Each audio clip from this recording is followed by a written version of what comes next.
റൂമിലുണ്ടാക്കിയ lunch കഴിക്കാൻ പോവാണേ. അപ്പം എന്നുള്ളത് നല്ല പച്ചരി ചോറുണ്ട്,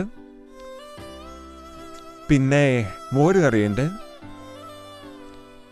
മോരുകറി കുറച്ച് ഒഴിച്ചൊരു സൈഡിൽ പരിപ്പ് കറിയുണ്ട്, നല്ല അടിപൊളി പരിപ്പ് കറി ഒഴിച്ചു കൊടുത്തു. പിന്നെ നല്ല മിക്സഡ് പിക്കിളുണ്ട്, എല്ലാ വെജിറ്റബിളും വെച്ചിട്ടുള്ള അച്ചാർ സൈഡിലിട്ട് കൊടുത്തു. പിന്നെ ഈ ക്യാനിൽ വരുന്ന ടൂണ ഫിഷിൻ്റെ ഒരു ചമ്മന്തിയായത് ഞാൻ ഉണ്ടാക്കി വെച്ചത് സ്റ്റോക്കാണ് ഫ്രിഡ്ജിനുള്ളിൽ. അപ്പോൾ അവിടെ നിന്ന് എടുത്ത് കുറച്ചെടുത്ത് കഴിക്കും. അപ്പം നമുക്ക് എല്ലാം കൂട്ടി ഒന്ന് കഴിച്ചു നോക്കിയാലോ. അല്ലാണ്ട്